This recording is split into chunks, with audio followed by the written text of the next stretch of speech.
Hello student, how are you? I am Anil Kumar Saxena. Welcome in my YouTube channel Expert Classes by Anil Saxena. Dear student, today I am solving question number 5 of exercise 4.2. Before starting this question, I want to request you, please subscribe my channel if you are new in my channel. In this question we have given the altitude of a right triangle is 7 cm less than its base. If the hypotenuse is 13 cm, find the other two side. इसने आपको यहाँ पर hypotenuse तो दे रखा है और आपको base लेना है यहाँ पर, और साथ में वो ये कह रहा है कि जो एल्टीट्यूड है वो बेस का से 7 सेंटीमीटर लेस है। चलिए सबसे पहले हम एक डायग्राम को ड्रॉ कर लेते हैं जिससे आपको सारा क्लियर हो जाएगा। ये मैंने डायग्राम को ड्रॉ किया। सबसे पहले आप इसी तरह से डायग्राम को ड्रॉ कर लीजिए। ड्रॉ करने के बाद आपको यहाँ पर जो ये मैं बताना जरूर समझूंगा यहाँ पर आपको कि ये आपने ट्रायंगल लिया ए बी और सी। इस ट्रायंगल में ये आपका क्या है, यहाँ पर बेस है और ये है आपका एल्टीट्यूड, सही है। और यहाँ पर जो ये वाला है ए सी, ये आपका कहलाता है हाइपोटेन्यूज। ये अच्छी तरह से आप समझ लीजिए। This is the base, this is the altitude and A C is the hypotenuse. तो सबसे पहले हम क्या करेंगे कि जो हमें दे रखा है उसको तो आप लिख ही लीजिए कि hypotenuse of right angle triangle जो आपको दे रखा है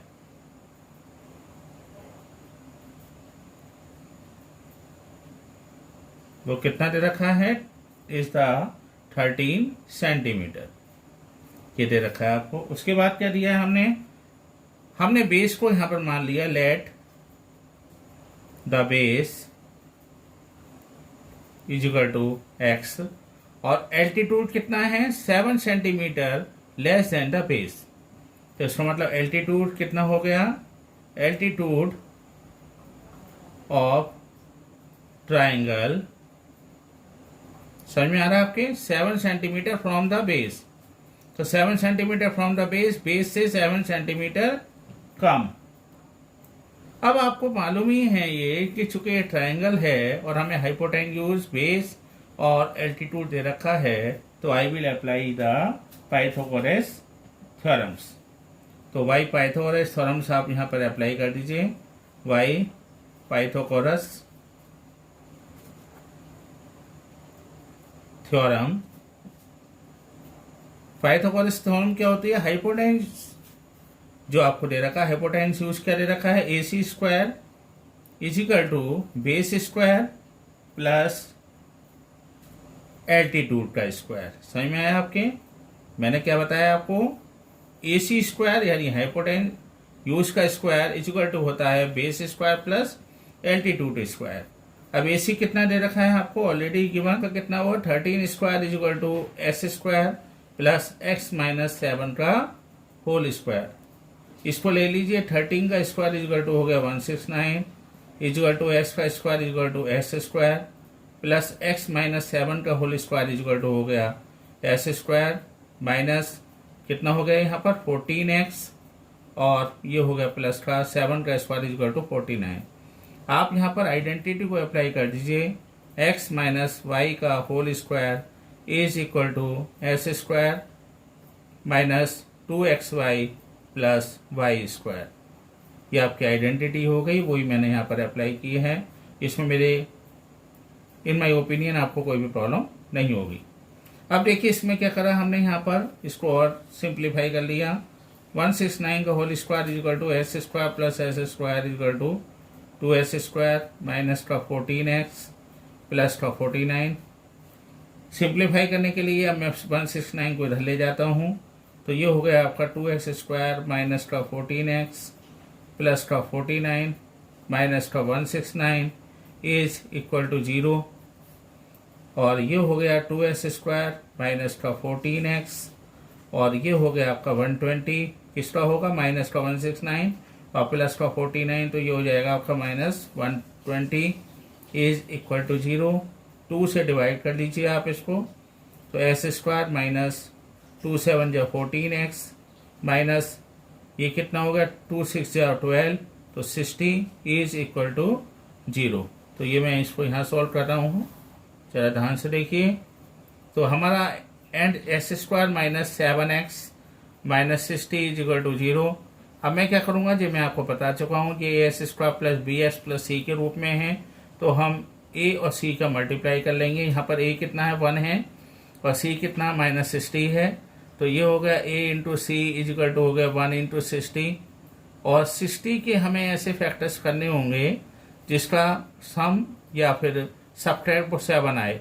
तो मैं यहाँ पर ले लेता हूँ 10 इंटू 6 इज इक्वल टू हो गया आपका 60, लेकिन 10 में 6 में ऐड करूँगा तो 16 आएगा, और 10 में 6 को मैं यदि लेस करूँगा तो आपका आएगा यहाँ पर 4। दूसरा मैं ले लेता हूँ 12 इंटू 5, 12 5 जो होते हैं 60, और 12 में यदि मैं 5 को प्लस करूँगा तो 17, और 12 में 5 को मैं लेस करूँगा तो 7। तो मैंने आपको एक ट्रिक बताई कि जो भी साइन आपको यहाँ लगा हुआ है उसको आप ऐसे ही रहने दीजिए, और हमें 12 में से 5 को हम लेस कर रहे हैं तो माइनस इसको लीजिए 12 माइनस 5, इसको आप ओपन कर लीजिए तो ये आप यही लिखेंगे माइनस का 12 और माइनस माइनस प्लस का 5, बस इसको यहाँ ऐसे ही लिख दीजिए। एस स्क्वायर इसके साथ जो कोई एक्स है तो एस का आप भी मल्टीप्लाई कर दीजिए, तो एस स्क्वायर माइनस का 12x प्लस का 5x माइनस का 60 is equal to 0। S square यहाँ पर कॉमन ले लीजिए x, तो ये हो गया x माइनस 12, यहाँ पर 5 कॉमन ले लीजिए तो ये हो गया आपका 5x से 5 को हमने डिवाइड किया तो x माइनस का sign 60 upon 5 is equal to हो गया 12 is equal to 0। x minus 12 is equal to 0 या x plus 5 is equal to 0, तो x इज इक्वल टू 12 और x is equal to minus 5। तो आपको जो हम बोल ही रहे हैं कि साइड नेवर बी नेगेटिव, तो हम कह सकते हैं यहाँ पर कि ये जो वैल्यू है तो value can not be negative.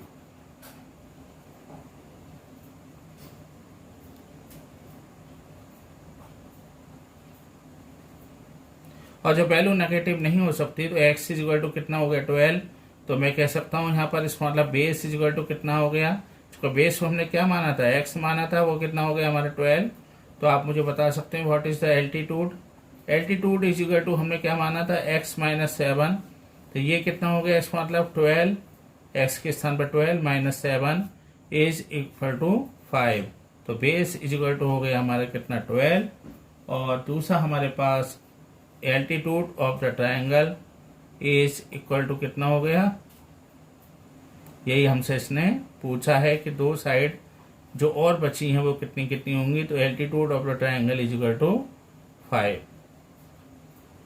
Hence proved. Dear student, now I am solving question number 6 of exercise 4.2. In this question we have given a cottage industries produce a certain number of the poultry article in a day. It was observed on a particular day that the cost of production of each article in rupees was 3 more than the twice the number of the article produced on that day. If the total cost of production on that day was rupees 90, find the number of the article and cost of article. तो हम क्या करें इसमें, सबसे पहले इसने आपको यहाँ पर देखिए इसमें जो आपको ये थर्ड लाइन में दिया हुआ है production of the each article in rupees was 3 more than the twice number of the article. तो जो पहले मुझे दे रखा है पहले मैं वही ले लेता हूं। इसने मुझे दिया हुआ है total cost of production is equal to कितना है यहाँ पर 90, ये मुझे दिया हुआ है इसने।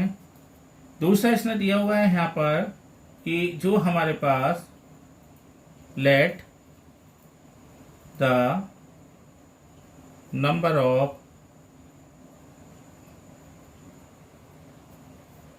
Poultry article produce on a particular day, एक दिन में कितने हमारे पोल्ट्री के आर्टिकल बनने हैं वो हम ले लेते हैं। आर्टिकल एक्स ले लेते हैं यहाँ पर,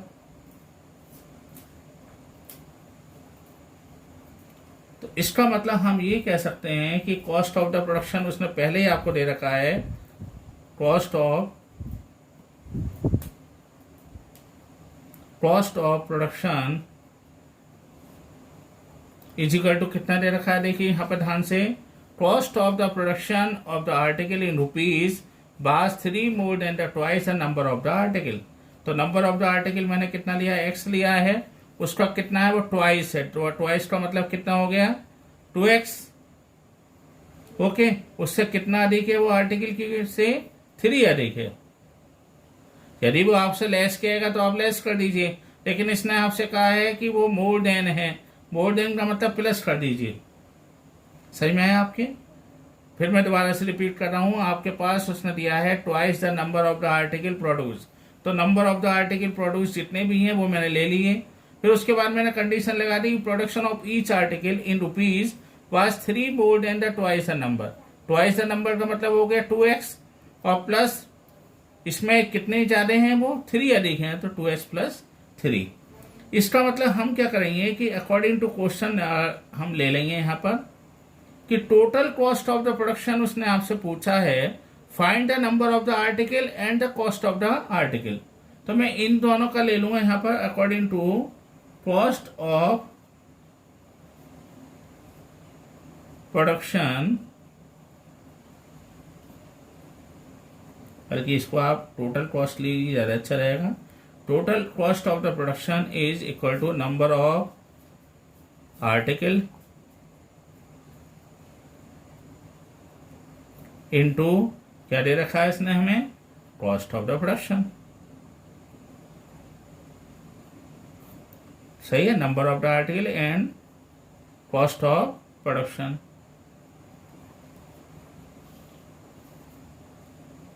अब हम क्या करें यहाँ पर, सबसे पहले total cost of the production कितनी दी हुई है आपको, 90। नंबर ऑफ द आर्टिकल क्या दिया हुआ है आपको, x दिया हुआ है, और into cost of the production हमने निकाल ली है यहाँ पर। तो कॉस्ट ऑफ द प्रोडक्शन कितनी आई, 2x प्लस 3। यहाँ तक तो आपको कोई भी डाउट नहीं है, तो चलिए अच्छी बात है, नहीं है तो फिर 90 इज इक्वल टू ये कितना हो गया, 2x स्क्वायर, एक्स की इसमें मल्टीप्लाई हुई तो x into x is equal to 2x square plus का 3x। अब मैं इसको as square plus bx plus c के रूप में लिख लेता हूं। तो मैं क्या करूंगा, 2x स्क्वायर प्लस का 3x, और इसको उधर ले जाऊंगा तो ये माइनस का 90 हो जाएगा, इज इक्वल टू 0। इसका मतलब ये हो गया मेरे को जो है, अब मैं क्या कैसे करूंगा, सबसे पहले मैं ये लूंगा यहाँ पर as square plus bs plus c के रूप में आ गए। अब हमें क्या करना होता है, आपको बता रखा है हमने ये कि जब ये as square plus bs plus c के रूप में है तो a और c का मल्टीप्लाई कर दीजिए, यानी 2 और 90 का मल्टीप्लाई करिए तो ये कितना हो गया, 180। और 180 के हमें ऐसे फैक्टर्स करने हैं जिससे हमें कितना मिल जाए, 3 मिल जाए। तो फिर मैंने यही करा यहाँ पर, सबसे पहले मैंने लिया यहाँ पर, इसको ले लीजिए आप 3 ले लीजिए, या तो फिर 2 से ले लीजिए, कोई बात नहीं। 2 ये हो गया 90, फिर ले लिया आपने 2 तो ये हो गया 45, फिर लिया हमने यहाँ पर 3 तो ये हो गया आपका कितना, 15, फिर 3 से लिया तो ये हो गया आपका 5, और ये होगा 5 बन जा 5। तो फैक्टर्स कितना है, 2 इंटू 2 इंटू 3 इंटू 3 इंटू 5।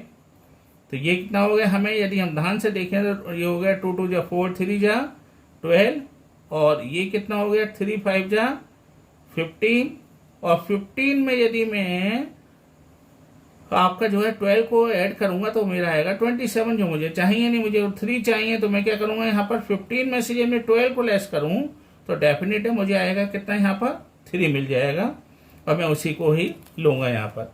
तो अब मैंने इसको यहाँ पर ये करा, ध्यान से देखिए, तो ये हो गया आपका कितना, 2x स्क्वायर प्लस का 15x माइनस का 12x और माइनस का 90 इज इक्वल टू 0। दोनों में आप चाहें तो इसमें आप पहले सबसे पहले कॉमन लीजिए, कॉमन लिया तो ये कितना आ गया, 2x बचा, और प्लस का कितना है, x से x कैंसिल तो 15, दोनों में कैंसिल, आपने यहाँ पे कॉमन लिया, फिर दोबारा से कॉमन आया कितना, 12 और 90 दे रखा है, 6 कॉमन ले लिया हमने, तो ये कितना आ गया, माइनस माइनस प्लस, तो ये आया आपका 6 2 जा 12 यानी 2x, माइनस माइनस प्लस, और 90/6 इज इक्वल टू हमने करा तो ये हो गया 15 इज इक्वल टू 0। दोनों में कॉमन 2x प्लस 15 दोनों में कॉमन है, तो ये कितना आया आपका x minus 6 is equal to 0। तो ये कितना आया आपका, फिर इसका मतलब 2x plus 15 is equal to 0 और x minus 6 is equal to 0।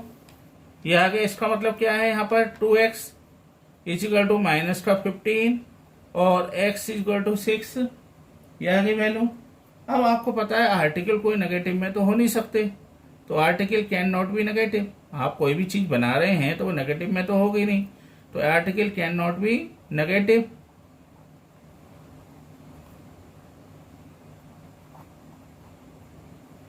तो आप इस मतलब जब हम वैल्यू को तो ले ही नहीं सकते हैं, x is equal to minus 15/2, ये तो हमें कोई फायदा ही नहीं है। तो इसका मतलब ये हो गया कि हम x इज इक्वल टू 6 ले लें। तो जब n x is equal to 6 होगा आपका, तो इसका मतलब मुझे क्या मिल गया, नंबर ऑफ द आर्टिकल तो मुझे मिल गया x। तो इसने एक तो नंबर ऑफ द आर्टिकल पूछा, कॉस्ट ऑफ द आर्टिकल कितनी माना था हमने, कॉस्ट ऑफ द आर्टिकल कितना आया हमारा, cost of the article is equal to है कितना 2x प्लस 3, ये रहा आपका 2x प्लस 3। तो ये कितना हो गया आपका, यहाँ पर 2 इंटू एस के स्थान पर 3 रख दिया और प्लस का 3, 6 2 या 12 प्लस 3 इज इक्वल टू 15। तो इसका मतलब ये हो गया आपका नंबर ऑफ द आर्टिकल, ये लिख लीजिए यहाँ पर, number of article is equal to x is equal to कितना लिया हमने 6 और cost of the article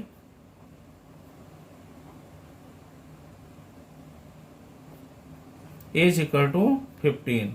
this is the answer. Dear student, in my opinion आपको सारे कंसेप्ट क्लियर होंगे। फिर भी यदि आपको कोई डाउट है तो आप मुझसे कमेंट में पूछ सकते हैं। बस मैं आपसे ये उम्मीद करता हूं कि आप मेरे चैनल को लाइक करें, शेयर करें, सब्सक्राइब करें, आइकन में ऑल को प्रेस करें, जिससे मेरे सारे नोटिफिकेशन आपको समय से मिल सकें। Thank you very much.